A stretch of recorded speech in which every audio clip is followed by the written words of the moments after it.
2024 is definitely one of the best years for historical TV shows we have had in a long time.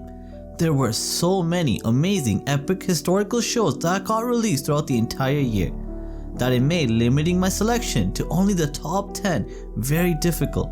But I managed it, and in this video I'll be giving you my recommendations on the top 10 historical TV shows of 2024. And I'm sure there will be many shows in this video that you may not have been aware of. But before we begin, don't forget, if you love anything to do with historical TV shows and historical movies, then subscribe to my channel, HistorySpark. At number 10 is A Gentleman in Moscow, a historical TV show by Paramount based on the Gentleman in Moscow novel by Amor Towles, and it focuses around a Russian aristocrat who is spared from death and placed on house arrest in the Metropole Hotel while the Bolshevik Revolution in Russia is taking place all around him. This TV series stars Ewan McGregor and Mary Elizabeth Winstead in the lead roles, and Ewan McGregor is fantastic as Count Alexander Rostov. The cinematography, plot, and production design are all excellent as well. But unfortunately, like many recent historical shows, A Gentleman in Moscow does take a hit in terms of realism due to forced inclusivity and a total misrepresentation of historical events. But if you're looking for an emotional and engaging historical TV series that you can use as a gateway to Russian history, then Gentleman in Moscow is my recommendation for you. At number 9, it is My Dearest, a South Korean historical drama which is set in the backdrop of the Qing invasion, which occurred in the 17th century, and this series does a fantastic job of depicting the impact that a brutal conquest has on the common folk and the villages that get raided. It also has a budding romance between a spoiled noblewoman and a mysterious and skilled warrior, which is an interesting subplot initially, but eventually it just gets a little bit tedious and boring. My Dearest has great acting, a fascinating storyline, and this series does a great job of following the historical timeline of events very well. However, the romance elements of the show were just a bit too cheesy for me, and I felt a bit let down by the battle scenes at times as well. Overall though, My Dearest is definitely one of the best new historical TV shows of 2024, and if you have any sort of interest in South Korean dramas, then you will love My Dearest. At number 8, it is Franklin, an Apple TV exclusive, which depicts the extraordinary events and secret alliances that were orchestrated by Benjamin Franklin to develop the Franco-American Alliance of 1778, and in the end, the American Revolution as well. I enjoyed this series because this was an era of history which I had very little knowledge about, and I had never seen a TV series cover these events before either. So for me, this miniseries was both an educational and entertaining experience. Michael Douglas is captivating as Benjamin Franklin, and the set pieces, costume design, and overall production quality is top tier. However, since Franklin is a miniseries which is only 8 episodes long, it does struggle with pacing and the script is also a bit weak.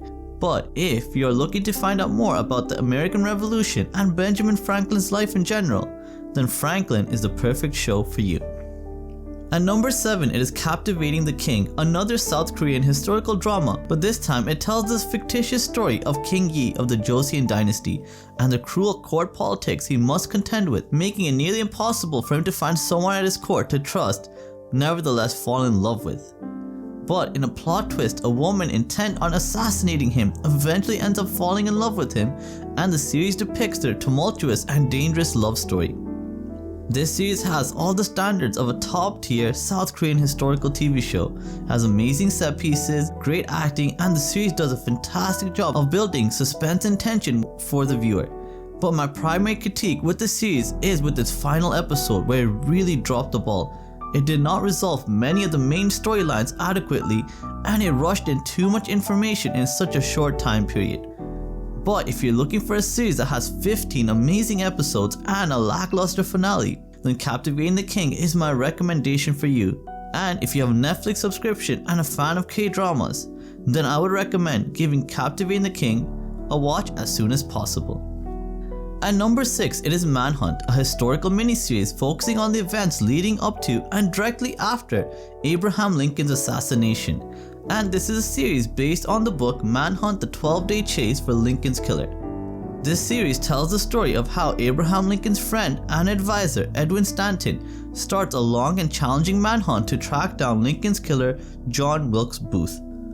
This is the first depiction I've ever seen of this premise, and it does a fantastic job of depicting the events leading up to John Wilkes Booth's capture.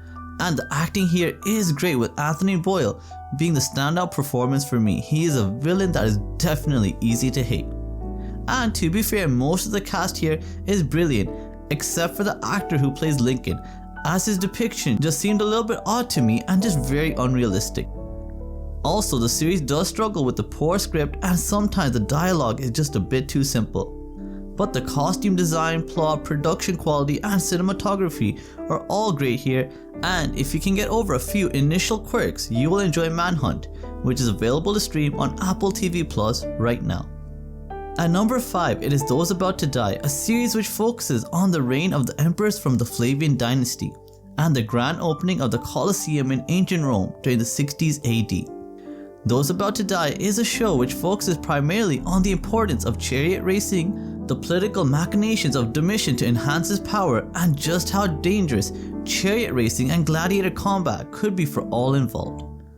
However, although this sounds like a great premise on paper, it is actually executed pretty poorly overall in terms of storytelling and world building, and I would say it takes about 5 episodes before the show becomes truly interesting.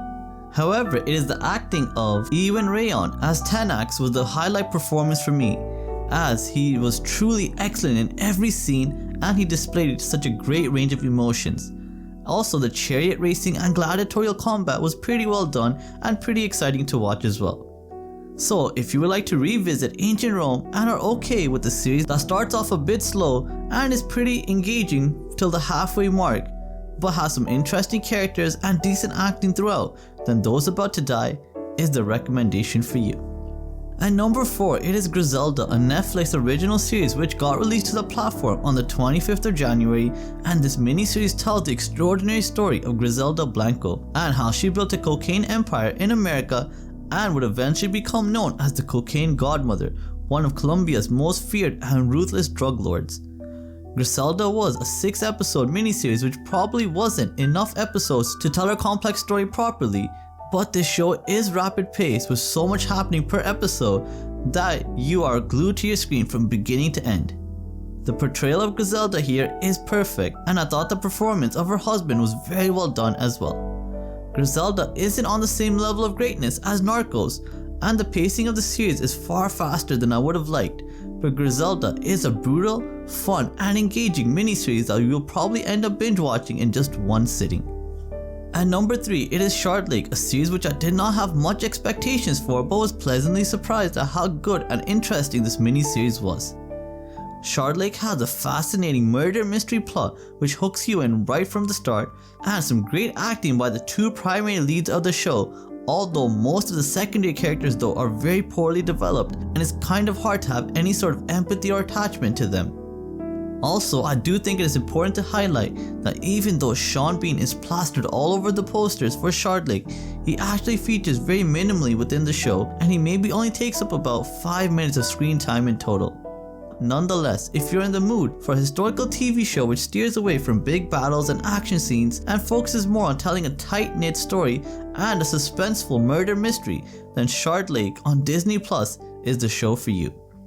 At number 2, it is Masters of the Air, the long-awaited sequel and successor to the Band of Brothers and the Pacific, 2 amazing historical miniseries created by Hollywood legends Steven Spielberg and Tom Hanks, and they are both back on board to produce Masters of the Air.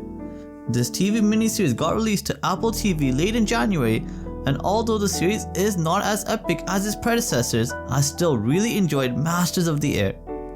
This miniseries depicts the story of the 100th Bomb Group during World War II and the insanely dangerous missions these various bombers and pilot crews had to go on inside German-occupied Europe.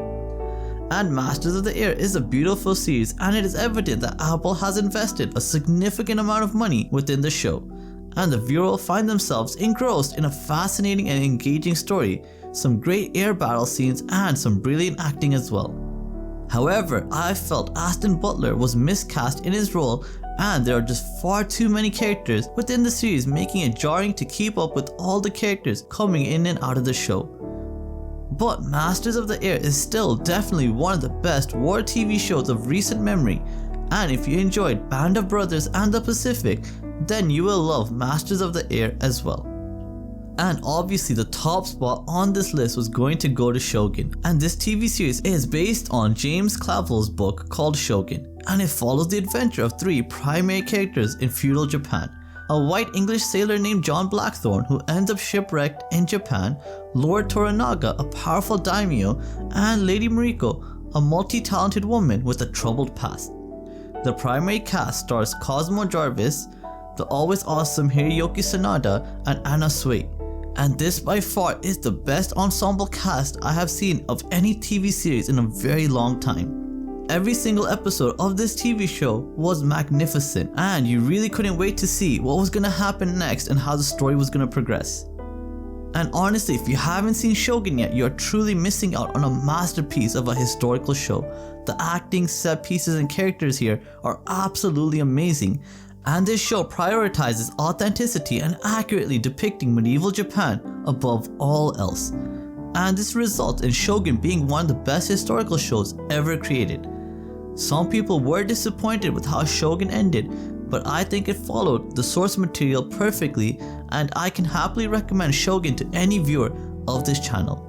So let me know in the comments down below if you agree with my recommendations of the top 10 historical TV shows that got released in 2024, and if there are any other great historical shows that I missed out on. And if you love anything to do with historical movies and historical TV shows, then subscribe to my channel, HistorySpark, and thank you so much for watching. Have a great day. Bye.